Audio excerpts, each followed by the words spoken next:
Hey guys, welcome to another video.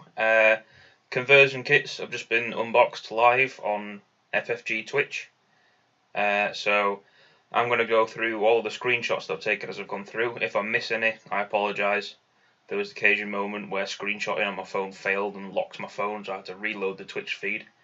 So I will have missed some things as I went through, but I'll go through what I've got. So starting with Rebels. We've got FFG in an A-Wing. He's now Initiative 3, and A-Wings, as you can see, come with a native focus, evade, target lock, barrel roll, and boost. 2 attacks, same as before, 3 agility, 2 hull, 2 shields, all the same as before. All A-Wings seem to come with vectored thrusters on their pilot card. After you perform an action, you may perform a red boost action, which means all A-Wings can focus then boost, evade then boost, target lock then boost, barrel then boost. FFG himself has the ability, same as before, you can perform primary attacks at range 0, and his ability has been made better in the fact that if you would fail a boost action by overlapping another ship, resolve it as though you were partially executing a maneuver instead. So now, FFG can purposely boost and crash into someone. So he can still shoot them, but they can't shoot him. And that's brilliant.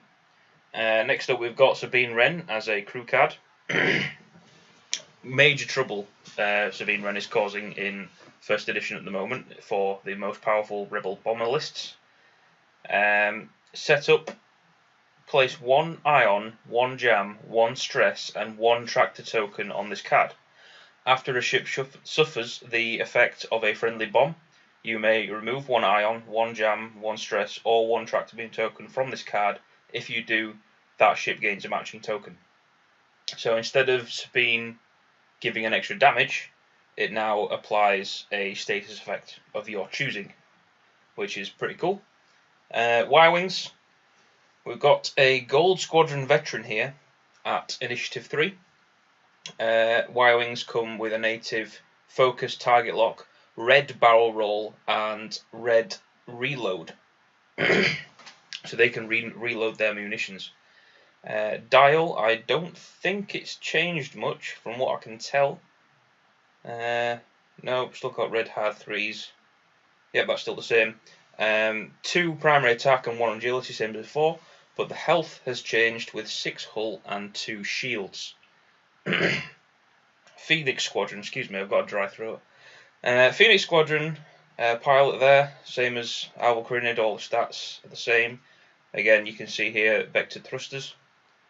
Why have I taken 2 screenshots? Oh, the dial.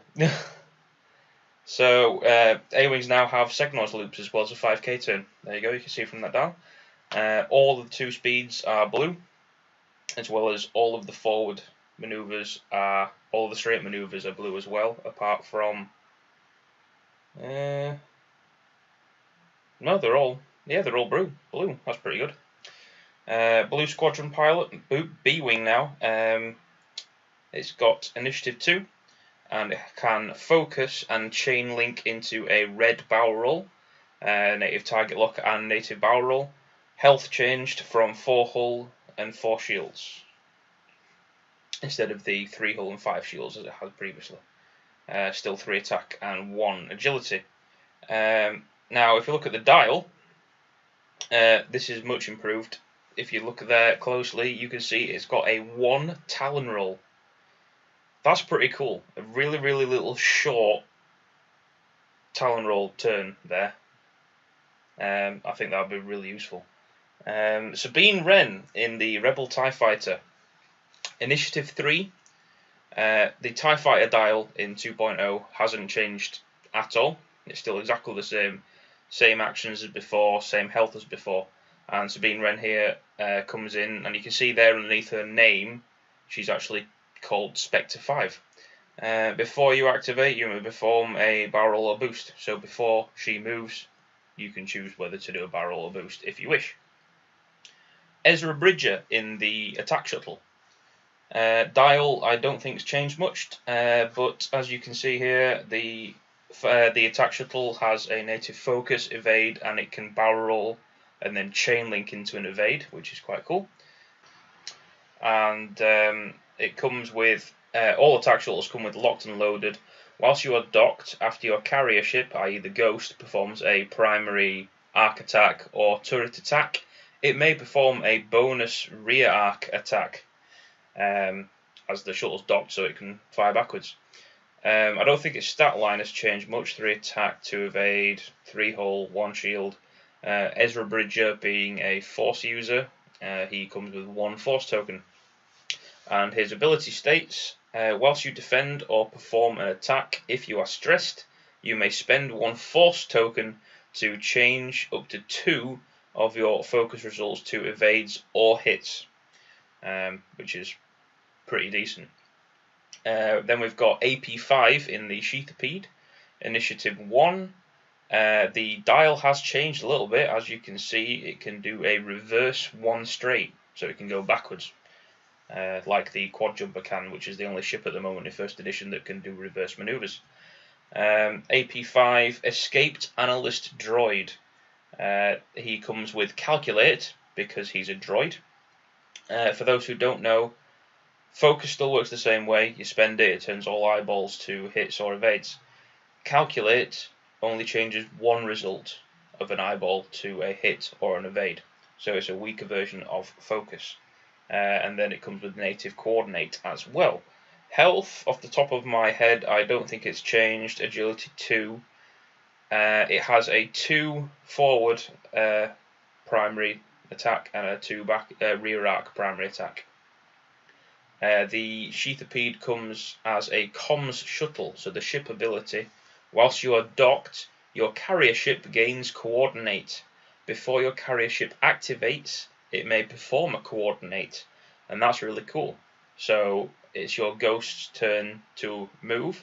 Before it moves, it can do a coordinate action, so another friendly ship nearby can do an action of their choice. And then it moves, and then the Ghost gets to do its normal action. And then AP5's ability, while you coordinate, if you choose a ship with exactly 1 stress token, it can perform actions. That's pretty good. That's a nice little support shuttle there. Moving on, here we've got an example of the Ghost. So the Ghost title itself, on the right hand side there, you can dock 1 attack shuttle or Sheathopede class shuttle. Your docked ships can deploy only from your rear guides. That's just a nice neat little explanation of how the 2 different shuttles can leave the Ghost. Dial, I don't think's changed. Health, 10 hull, 4 shields, 4 attack dice, 0 agility. I don't think that changed either. Native focus, target lock, and reinforce. So Ghost has reinforce now, so if you thought it could tank before, it can tank now. Reinforce has changed though to be more fair than it was before. Instead of literally negating an attack, potentially down to 0, it negates down to a minimum of 1. So if you're being shot by a lot of TIE fighters and only 1 hit is getting through, reinforce basically does nothing. TIE fighters will still damage it, so it's not as though your ship's hull is completely invulnerable, which is kind of a problem in 1st edition at the moment. The Ghost comes with a ship ability called Tail Gun. While you have a docked ship, you have a primary rear weapon with an attack value equal to your docked ship's primary forward arc attack value. Which makes sense, because when a ship docks into the back of the Ghost, its guns face outwards, therefore is the shuttle using its primary attack to shoot backwards. Again, dial, I don't think it's changed. Next picture, there's the Ghost title again, Phantom title. You can dock at range 0 to 1. That makes docking really simple. Basically means whilst you're flying around with the attack shuttle, the Phantom can literally just be near the Ghost, touching it, or at range 1, and then it can just decide to dock. I'm not quite sure when it could decide to dock. I believe it's probably at the same time as it can at the moment in 1st edition. Kashyyyk Defender in the Ozatuk gunship it has a native focus, reinforce, and barrel roll. Dial hasn't changed much, but it's got a 0 red stop maneuver there. Health, off the top of my head, I don't think that's changed. Attack hasn't changed, and agility hasn't changed. There is an example of a pilot base there for the Kashyyyk Defender. Oh, hang on. No, that's Arvel Krynid's base. Why have they put that there? I suppose they were just showing off what a base looks like there, I suppose. Rebel Scout Hawk. Hawk meta is coming back, guys. Hawks look just silly. Two initiative here for the Rebel Scout. It can do a white focus into a changing its arc. The primary weapon now is the movable arc. It can target lock into moving its arc. It can do a red boost. It's got a native boost, but it's red, so it does stress you. It has a white arc moving ability, and it has the jam action as a red action. Primary attack has doubled to 2. Doesn't sound like much, but a primary attack of 1 was just completely and utterly pointless in first edition. It still is now. Hawks have always been laughed at. 2 agility, same as before. 3 hull. Let me think. It had 4 hull before. Now it's got 3 hull, and it's got 2 shields instead of 1. So it's the same health, but it's got a little bit less hull, more shields now. The dial, it has a red 0 stop. Otherwise, I think the dial is majority the same. Did it have a red hard 3 before? I don't think it did off the top of my head. I'll say that one's new for the time being. Prove me wrong. Comment below. Moldy Crow. This is where it gets really cool for the Hawk. Moldy Crow, you can infinitely stack focus tokens in first edition. Now you can only stack a limit of 2 focus tokens and keep them throughout each turn. But the Moldy Crow title also, you gain a forward primary weapon value of 3. So Hawks with 3 attack. That makes me pretty happy. What's next? U-Wings. Got a bit of hand blur then. This is what constantly annoyed me. What was his name? Alex. He constantly held his hand in front of all of the cards he was putting down, like he was pointing at the stats, but he was pointing in such a way that you couldn't see anything. So annoying. Anyway, so the Blue Squadron U-Wing, Initiative 2. I can't see the actions there because they kept moving them off camera. But the dial, I believe, is a majority the same. It's got the 0 stop. Pivot Wing. That's the point. That symbol on the Pivot Wing card there, which looks like a turbine, that is a config slot, I believe. Where's my notes? Yeah, config slot. So it's not a modification, it's a new slot for these kind of mechanics, including S-foils. So closed, whilst you defend, roll 1 fewer defense dice. After you execute a 0 stop maneuver, you may rotate your ship 90 degrees or 180 degrees. Before you activate, you may flip this card. So in first edition, you can only rotate your ship 180, and that's about it. Now, you can face whichever way you want, which is so much better, and it'll keep the enemy guessing. K-Wings. Warden Squadron Pilots, Initiative 2. Native, focus, target lock, slam, auxiliary arc rotation, and reload. So, because the K-Wing came with a primary turret, it has a double, I don't know the word, double movable arc basically. So it's got a 180 degree arc, but it's in 2 90 degree sides on opposite ships. So it can shoot to the left and the right, or you turn it to shoot out of the front and out the back. And the action obviously rotates it. Dial is still the same, I believe, but it's obviously the slam action on the K-Wing that makes it more maneuverable. Health, I believe, is the same as well. 9 health, or did it have 8 health? No, it had 9 health in it. I don't think the health's changed. Outer Rim Smuggler in the YT-1300, native focus target lock, red boost action, and reload. Not reload, sorry. I keep getting those symbols actually look really similar. The arc rotation, so same as the K-wing, it can shoot left and right, or you rotate it, shoot front and back.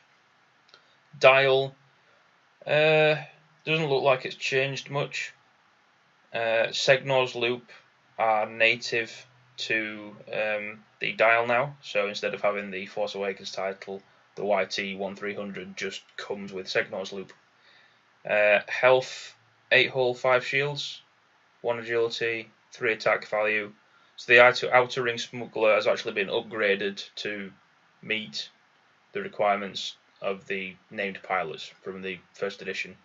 Because the Outer Ring Smuggler had less health and no one ever used it. It had 2 agility and like 2 less shields and less hull or something like that. So now the Outer Ring Smuggler is a bit more powerful. Engine upgrade, this is a point.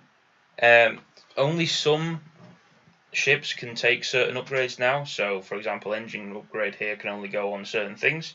It can go on the YT-1300. And what engine upgrade does now is gives the ship a white boost. So on the YT-1300, where it has a red boost, which would stress the ship, engine upgrade turns it to a white boost, and then it won't stress the ship. And then next turn you could do a Segnor's loop or a K-turn if you so wished, which is pretty cool.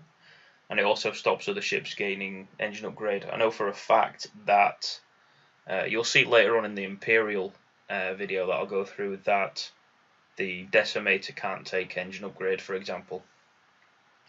Millennium Falcon title gives you the white evade action, and also while you defend, if you are evading, you may reroll 1 defense dice. So that's pretty cool, as well as being able to evade. If you've got that evade token, when you roll your evade dice, if it turns up as a blank or it turns up as an eyeball and you don't have a focus token, you can re-roll it to try and get another evade. This leads me on to remember about the evade rule. The evade token doesn't add an evade result anymore. I believe it literally just allows you to change 1 dice to an evade result. I believe it's how it works. Outer Rim Smuggler, not Outer Rim Smuggler, that's the 1300. The Wild Space Fringer in the YT-2400. It's got a native focus, target lock, red barrel roll, and the turret rotation action. The dial, I think, is a majority the same, but if you look at the attack value of 4. I believe they've taken off the cannon slot and just given an attack value of 4, no matter which one you take. So again, since it had a primary turret in first edition, it's now got a 180 arc with split to the left and right or front and back, depending on which way you decide to face it. And then the 2400 comes with the ship ability Sensor Blind Spot. So while you perform a primary attack at range 0 to 1, do not apply the range 0 to 1 bonus and roll 1 fewer attack dice. So if you are attacking at range 1 as the YT-2400, you drop down to 3 attack, which is pretty good if you ask me. It's perfectly fair. If you're attacking a range 2 to 3, you have a massive 4 attack. And then if you are getting up close and personal, or the enemy can get close to you, your attack is weakened, which is fair. Z95s, I think they're a majority the same as before, apart from they have a native red barrel roll maneuver, so you can be a little bit more nimble with them. They have a slightly different maneuver dial. They have a blue 3 forward, whereas they only had a white 3 forward before. E-wings. People worried about this, but we've got a Rogue Squadron Escort here with Initiative 4. E-wings now have a native focus, evade, and target lock, and then they can also barrel roll and chain it into a red target lock, or boost and chain it into a red target lock. The stat line has changed: 3 attack, 3 agility, 3 hull and 3 shields, whereas before they only had 2 hull and 3 shields.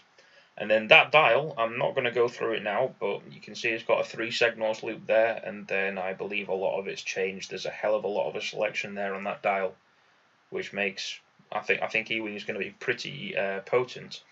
They also, very thankfully, spoiled Corran Horn, so that makes a lot of Rebel players sigh with relief. He isn't being deleted from the E-Wing, he's still here.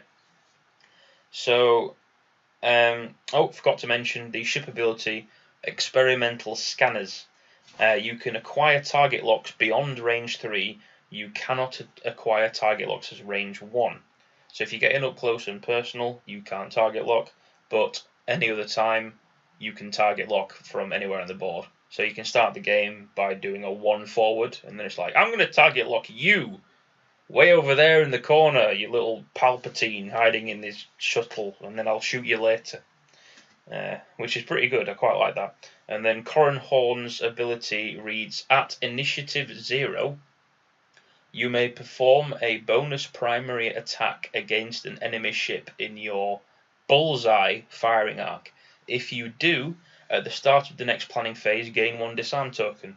So it's basically the same ability as before, shooting after everyone else has attacked, but it's limited to Corran Horn's bullseye arc. So you need to be able to line up that bullseye arc in a straight line so that you can shoot the target that you wish at the end of the attack phase. Next up, we've got arcs. We've got Initiative 4 Garven Dryce, Red Leader. With the arcs have a native focus, target lock, and red barrel roll. Primary forward arc of 3, rear firing arc of 2, agility 1, 6 hull, 3 shields. I don't think that's really changed much apart from what would be a co-pilot tail gunner. It now has the tail gunner on the card. Dial doesn't look like it's changed. Did it have a K turn before? I can't remember. But Garven Dryce's ability reads, after you spend a focus token, you may choose 1 friendly ship at range 1 to 3. That ship gains 1 focus token, so he can share a focus after he spends 1. The arc has also, as you can see here, been upgraded to a medium base. So handling where that arc flies will be a little bit different. We got to look at an EPT here. Expert handling gives the ship barrel roll. That's about it. So yeah, expert handling gives a white barrel roll maneuver, so you can put it on ships like Garven Dryce here in the arc, and then the barrel roll that's red on his card becomes white. Dash Rendar, going back to the 2400, he is apparently a hotshot mercenary, and his ability is literally just, whilst you move, you ignore obstacles. So no more of this, you have to say when you want to use Dash's ability because the card says it may. So when you're in a big tournament, you have to say it every single turn on whether or not you're using his ability. Now Dash's ability literally is just always on, which is way better in my opinion and a lot friendlier. Nora Wexley in the Arc Initiative 5. Whilst you defend, if there is an enemy ship at range 0 to 1, you may add 1 evade result to your dice results. Pretty cool. Nora Wexley gets stuck in, becomes a bit more tankier. Hera Syndulla in the Ghost Initiative 5. After you reveal a red or blue maneuver, you may set your dial to another maneuver of the same difficulty. Similar maneuver to before. Han Solo, Initiative 6. Initiative 6 is the highest initiative you can have in 2.0.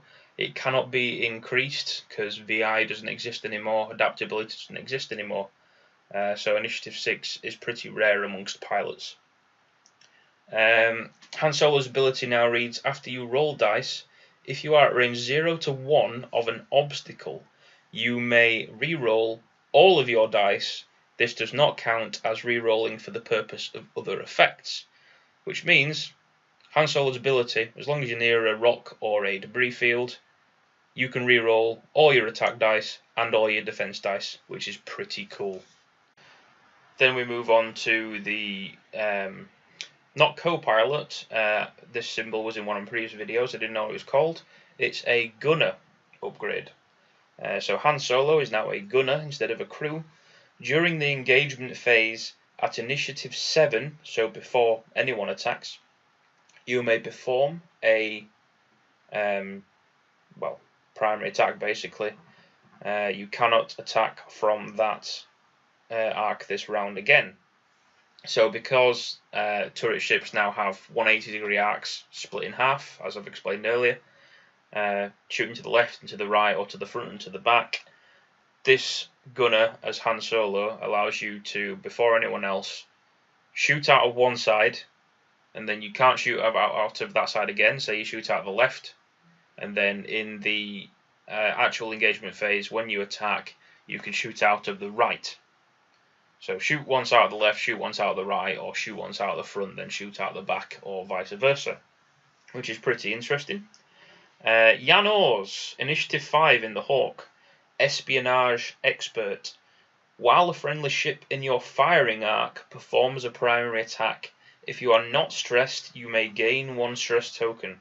If you do, that ship may roll 1 additional attack dice.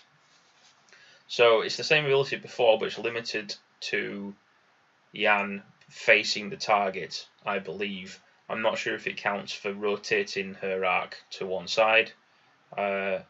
Hopefully it is rotating it to one side, because then she can tag along next to who she wants to support and then give that dice. But if they end up having to maneuver out of the way and then you're not in the arc anymore, you can no longer apply that extra dice, which is quite fair.